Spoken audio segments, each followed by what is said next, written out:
Más de uno puertollano.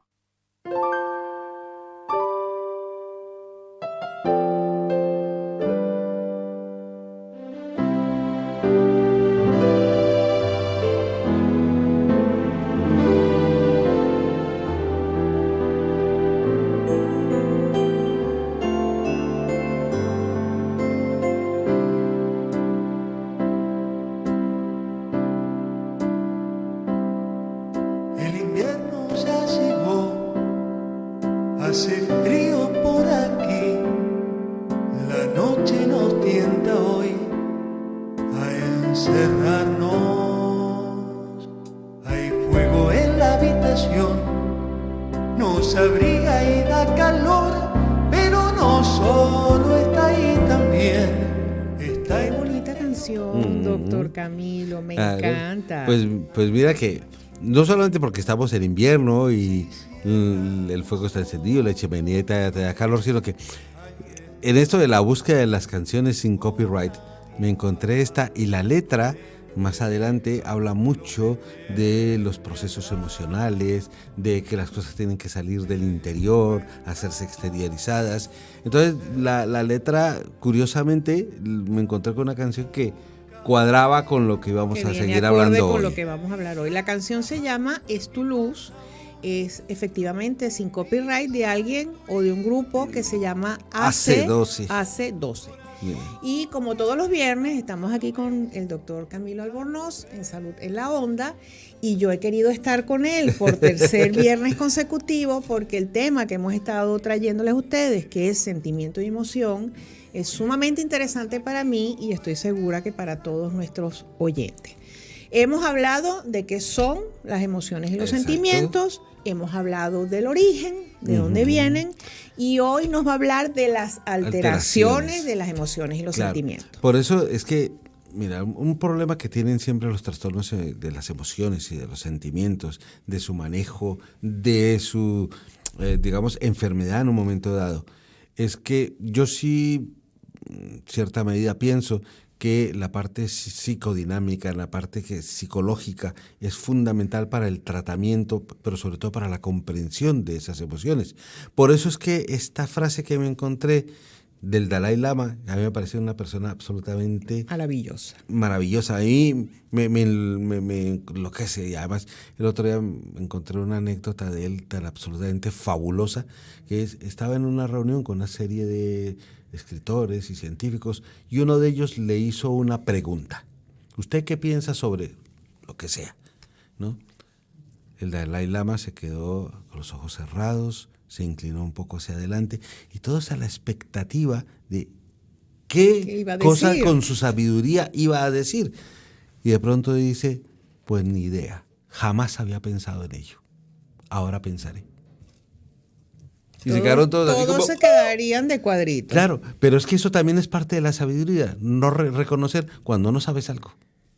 Es que es tan importante reconocer que no sé algo en vez de dar una respuesta sin tono. Entonces, él en cuanto a esto dice, como las emociones son estados mentales, el método para manejarlas debe venir de adentro. No existe otra alternativa, no pueden ser liberadas por técnicas externas. Pero eso también significa de que si tú tienes una alteración de tus emociones, normalmente no pueden ser liberadas, no pueden ser tratadas, liberadas por métodos externos. Es la primera liberación de cualquier alteración de la emoción tiene que venir desde dentro. Si no, la cosa no va a funcionar. A ver, yo tengo una alteración de mis sentimientos y de mis emociones. Creo que la salud empiezo a mejorar cuando yo reconozco lo que estoy sintiendo. Claro, cuando lo reconoces, para poderlo aceptar. Cuando lo empiezas a controlar o a madurar, que eso es una parte importante. Pero también recuérdate que en para ubicarnos ubicar sobre todo a los escuchas en lo que hablamos en los programas pasados, pues digamos así en términos rápidos que consideramos una emoción, lo que es un estado afectivo del organismo que te mueve y se mueve a sí mismo, que va acompañado de cambios corporales y somáticos, y sabemos que genéticamente tenemos ya una serie de expresiones físicas, gestuales, verbales y no verbales que acompañan a las emociones y que son de carácter universal, que nos sirven para relacionarnos a nosotros mismos con nuestra vida y con los demás, y que tiene una base innata que puede ser modificable por la educación, por el aprendizaje, por la cultura, por la sociedad y por la religión. También sabemos que las emociones están ahí porque lo que buscan es la supervivencia mía, primero que nada, el burro por delante, como decían antiguamente, ¿sí? Pero del grupo y de la sociedad posteriormente.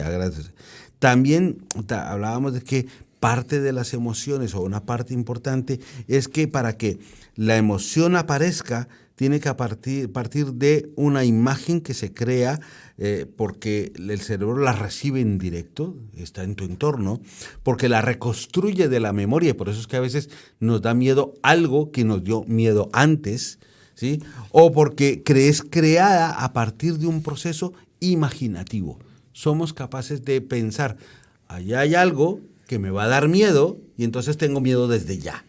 ¿Sí? Pero esos son simplemente las situaciones por las cuales pueden ir apareciendo. Sabemos que en el momento en que racionalizamos esa emoción, la transformamos en un sentimiento. Ahora, para poder llegar a todo este proceso, ¿sí? Las emociones tienen que ir madurando. Sufren etapas de evolución, de desarrollo y de maduración que van al mismo ritmo que las etapas de desarrollo y de maduración que lleva el cerebro.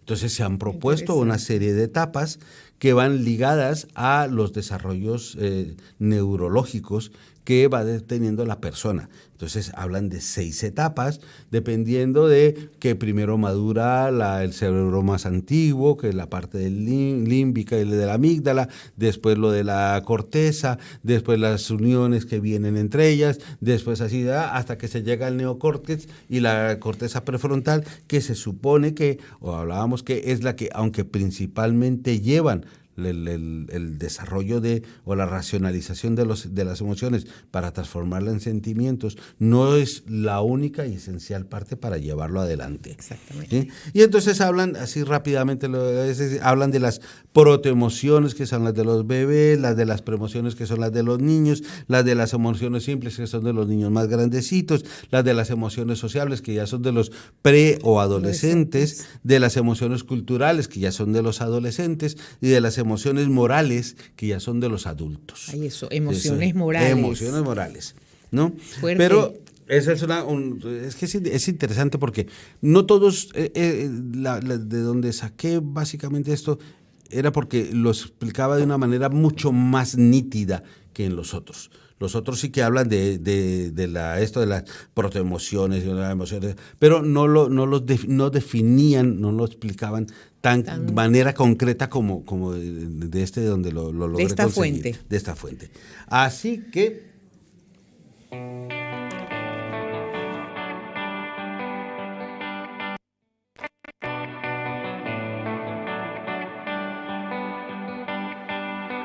Despite how you feel, I've been keeping you tight. In the morning after, in the morning light. You've been acting nasty and I've been feeling fine. Everyone around can see that you're running wild. No. pues mira, esta cancioncita que está tiene muy buena. su cosita, lo que sea, se llama Corazón Salvaje, Wild Heart, ¿sí? ¿No? Pero es que no es lo único salvaje que tenemos en el momento de nacer. Nuestro cerebro también es salvaje, es caótico, ¿sí? Los bebés tienen un cerebro que, aunque tiene una información genética pregrabada, una serie de memorias, de cosas, de actitudes que vienen ya preinstaladas, ¿sí? Pues el bebé percibe las cosas de una manera caótica, ¿sí? Y esa forma caótica es porque, bueno, al principio el bebé se basa mucho en el tacto, después en la fase auditiva, Más en los sentidos. Entonces, y los percibe distorsionados, porque, por ejemplo, una de las cosas que el bebé sabe que tiene, pero que no entiende que tiene, es el dolor. Entonces, por ejemplo, que muchas veces a los niños no se les hacen cosas prácticamente sin ponerles anestesia ninguna, porque el niño no va a percibir que eso es dolor. ¿De verdad? Claro, tú le puedes pinchar al niño un brazo y tú ves que el niño no reacciona en un movimiento defensivo, porque él siente el pinchazo, pero no lo interpreta como dolor. Claro, ¿Sí? y somos los adultos Claro. lo que le enseñamos que eso es dolor. Que eso es dolor. Y es el tiempo, y ya cuando los mecanismos defensivos, el de que cuando te pinchan apartas la mano, pues esos son son desarrollos evolutivos. ¿Sí? Ok. Entonces, todo ese tipo de cosas. Entonces, ese tipo de caos mental, pues produce también que sus emociones innatas sean también un poco desorganizadas. Y mira que ahora que tengo nieta nueva, Ah, qué bien. sí, y que tiene unos días de nacida, cuando tú te quedas mirándola, tú la ves como gestualmente, primero está haciendo como un gesto de disgusto, al ratito está haciendo como un gesto de sonrisa, al otro ratito está haciendo como un gesto de sorpresa. Tú lo interpretas como quieras. ¿Qué estará soñando el bebé? Porque se ríe y ahora me parece que estuviera empujando como si fuera a hacer caquita o lo que sea. Pero son interpretaciones que tú haces. Es una visión mía eso. personal. Pero en realidad lo que el bebé está haciendo en ese tipo de circunstancias, ¿sí? Es que está pasando a través de todas esas percepciones y tratando de aprender de ellas para poder qué de algún momento interesante, manejarlas. doctor. Muy Es lo mismo que interesante. cuando tú los ves que los bebés comienzan y de pronto hacen como movimientos bruscos y desordenados, están madurando neurológicamente para aprender a controlar su cuerpo. ¿Sí? Es lo mismo que cuando tú empiezas a practicar un deporte y te dicen, aquí tienes que darle al balón, y de pronto le das de una manera o lo mandas ¿no? Yo me acuerdo la cantidad de pelotas de tenis que mandé a los setos, los que tú quieras. Y era por eso, porque tienes que ir aprendiendo a controlar, Y a coordinar. a coordinar, a hacerlo fino. Pues en este caso también. Ahora, normalmente ese desarrollo, esa evolución emocional, la superamos sin mayores problemas, pero hay gente que no. Entonces esa gente que no, y que sobre todo pues puede tener una carga genética previa o una cuestión familiar o una alteración genética evidente, pues se quedan en ese estado caótico.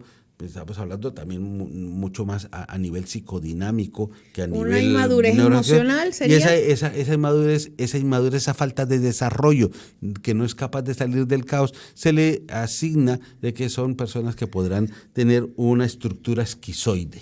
Ay, Dios. Y entonces, en un momento, claro, si no eres capaz de superar esas necesidades básicas emocionales, de irlas estructurando, pues se transformarán en una forma de... Entonces no es una simple inmadurez emocional. No, se supone que si tu mente vive el resto de tu vida en ese caos, pues entonces el pensamiento caótico pues te va a mandar.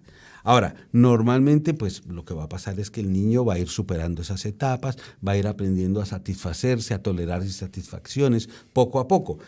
Si no es capaz de superar esas etapas, pues se volverá ansioso, se volverá egoísta. Pero es porque también la naturaleza nos ha hecho así. La naturaleza le ha dado una orden al niño. Tú debes sobrevivir a toda costa, como sea. Hagas lo que tengas que hacer, pero debes sobrevivir. Entonces, el niño per se es egoísta.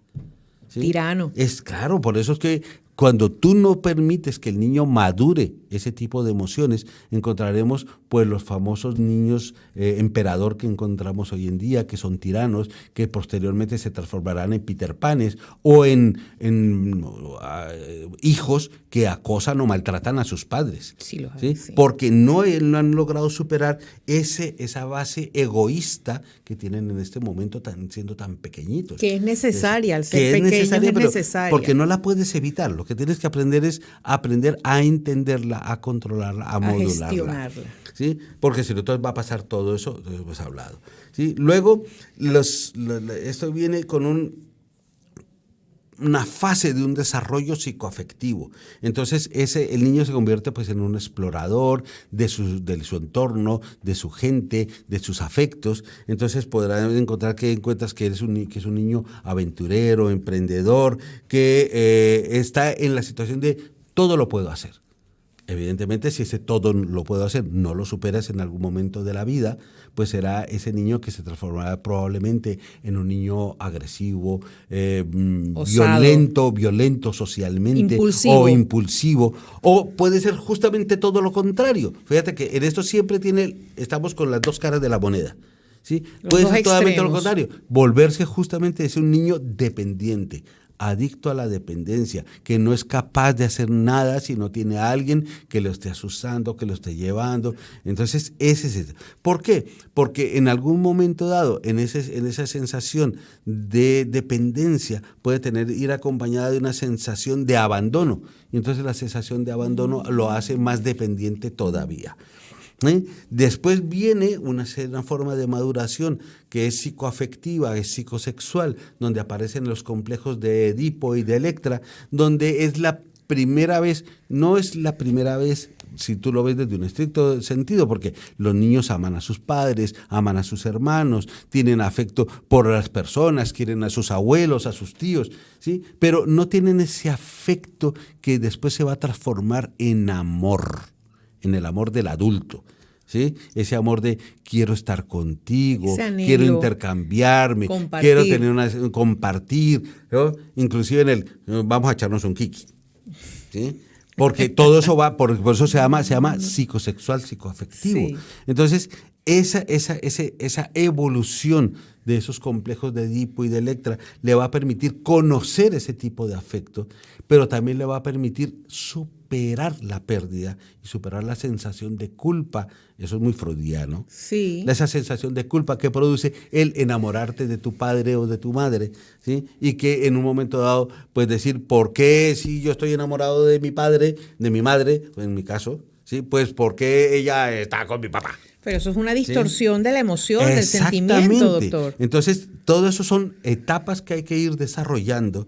Entonces, muchas veces lo que puede ocurrir es que cuando esa etapa no se ha generado bien, pues se convierten en personas muy neuróticas, muy obsesivas, poco creativas, muy castigadores, con sensaciones de culpa permanente, y si la voy a cagar, y si he hecho esto y la he cagado ya, Sí. o qué, ¿no? Después viene la interacción, el desarrollo de situaciones simbólicas, ¿sí? Cuando comienzas a ser creativo, fantasioso, imaginativo, y entonces eso te permite entender que puedes hacer tus cosas solo, que puedes interaccionar con otras personas para lograrlo, y eso se transforma en lo que se llama un ente social. El ente social es modulable, muy modulable. ¿Y qué es lo que lo modula básicamente? La cultura. Y la cultura es lo que te permite entender una cosa muy sencilla. Yo soy yo y el otro es el otro. Y tú eres tú. ¿Sí? Y al entender que yo soy yo y el otro es el otro, pues me permite aceptar que el otro puede ser independiente, que el otro puede pensar distinto, que el otro puede sentir distinto, que el otro puede tener gustos distintos. Ser diferente. O tener conductas distintas. Ser ¿Sí? diferente. Ahora, evidentemente, todo esto está influido en su desarrollo por la cultura en sí misma. ¿Sí? Claro. Es decir, entonces, dependiendo del ambiente cultural, pues hará que muchas de esas tú eres el otro y yo soy yo, se modulan de diferente manera. Por ejemplo, si tú vives en una extrema derecha, pues yo no entenderé que tú puedas ser un homosexual y yo no. Claro. ¿Ves? Por ejemplo, cosas así por el estilo. Después vendrán lo que se llaman las emociones morales, que algunos dicen que son las emociones más humanas, porque es el manejo de la emoción al sentimiento, en lo cual implica que te entiendo como ser humano, te respeto como persona, establezco la empatía. Exactamente, aparece la empatía, el compromiso, el sacrificio, las relaciones, ¿sí? La sensación del amor, el odio, el rencor, La la concordia, el respeto, todo eso. Claro, es un componente, este desarrollo es un componente necesarísimo para una cosa que es absolutamente fundamental, que se llama la autorreflexión, ¿sí? Y entonces esa autorreflexión te puede hacer que yo me apruebe a mí mismo o me repruebe a mí mismo, pero también va a hacer que te apruebe a ti o te repruebe a ti. Y todo eso va a hacerlo. Ahora, dentro de eso, la ética, la moralidad, la religión influyen un enormemente. montón, ¿sí? Ahora, esta etapa que es tan importante en el desarrollo del individuo ocurre entre los 12 y los 18 años. Esta ¿sí? etapa de la que Esta estamos etapa de la que hablando estamos hablando ahora. ¿Ves? Y entonces esto hace que esas emociones básicas se transformen en lo que se llaman emociones complejas, ¿sí? Porque es más de una emoción puede estar interactuando al mismo tiempo para que se desarrolle un sentimiento. Se empieza a complicar. Exacto, la cosa se complica. Y entonces ahí es cuando esas emociones complejas pueden ser influidas por un aprendizaje, por un medio cultural, por un medio por social. Una toma de conciencia mía personal. ¿Ves? Ahora, a mi entorno. En este tipo, sí, en alguno de los libros que leí, encontraba, por ejemplo, que el ejemplo típico de esto es el amor como una emoción moral. ¿Sí? ¿Por qué? Porque ahí intervienen lo que tú has aprendido a través de tu desarrollo con tus padres, lo que has aprendido a través del desarrollo por la cultura, lo que has aprendido a través de las relaciones sociales y lo que has aprendido a través de la religión. Entonces dependerá de que mi forma de amar puede ser distinta según sea cualquiera de ese tipo de influencias. O sea que tenemos muchas variables interventoras en nuestras emociones y sentimientos. De la sentimientos. misma manera, y volteando otra vez la moneda para el otro lado, ¿sí? Aparece el odio. Claro. ¿Ves? Entonces, el odio sería justamente lo contrario de todo eso. ¿Sí? Entonces, si yo he aprendido culturalmente que te tengo que amar a ti, aceptarte a ti, como tú seas, pues por el otro lado, una cultura puede enseñarme a que no te ame a ti, no te ame como tú seas, y por lo tanto no te acepte como tú eres. Me han podido enseñar el no tolerar al otro, el no tolerar al odio.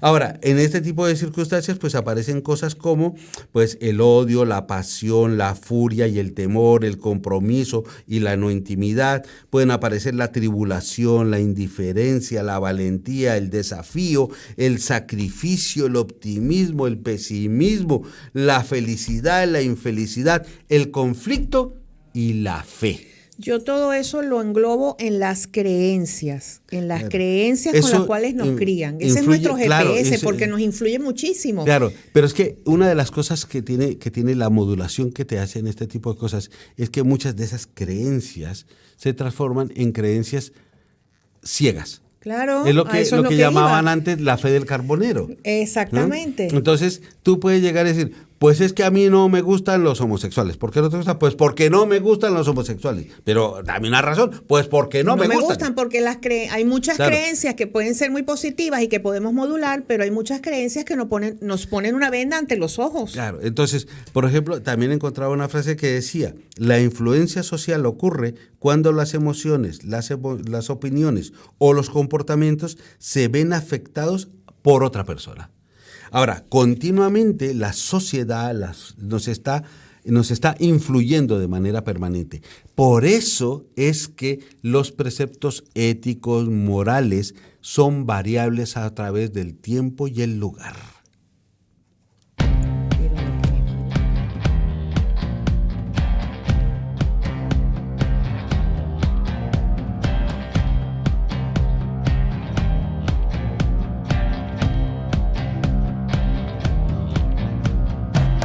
Letters are twisted, fire behind the door, glass broken, shades are dancing over a dead bird. The basement is silent, it smells humidity and rats. But it doesn't bother me. Tenemos una discusión aquí, el doctor y yo, con el tema de las creencias y lo que nos dicen. Nos queda poco tiempo. pero es simplemente porque tenemos que pensar dos cosas muy sencillas. Por un lado, cualquier trastorno en la maduración o el desarrollo de esas etapas que hemos mencionado nosotros se va a producir, se va a expresar como una enfermedad. Ahora, eso también es donde entra el debate de no todo es bioquímica. Evidentemente la bioquímica aquí tiene un papel. Sí. Cuando tú tienes un problema de ansiedad, de depresión, pues tu serotonina está funcionando mal, los recaptadores de la noradrenalina están funcionando mal y todo eso va a hacer eso. Pero esto es parcialmente cierto. El problema es que en muchas partes todo trastorno de la emoción lo quieren involucrar dentro de un trastorno neurobioquímico. Pero no siempre. Y no siempre es así. Yo por eso he encontrado una cosa que me parece súper interesante, que es lo que se llama los trastornos de las adicciones. Tú te tomas una copita de alcohol y no por eso vas a ser alcohólico. No. Ni tu cerebro va a estar adicto al alcohol. Alcohol. ¿Sí? Porque los neurotransmisores en el cerebro van a funcionar de manera correcta. Pero si tú tomas una y otra y otra y otra, vas produciendo una alteración en los neurotransmisores, en sus recaptadores o en sus mecanismos de destrucción, que es lo que van a hacer, van a transformarte en adicto. Pero también ¿Sí? hay un componente emocional y mental Sí, que hace que yo me pueda enfermar. pero eso es otro cuento aparte. Sí, Que lo vamos a tener que ahorita dejar para la semana que viene. Estamos hablando solamente de la parte neurobioquímica. ¿Sí? Ok. Pero a partir de ahí es donde vamos a empezar a hablarlo la semana que viene. La semana que viene vamos a terminar este tema tan complejo. Los espero la semana que viene. Un abrazo para todos. Feliz fin de semana. Si te ha gustado este vídeo, suscríbete a nuestro canal.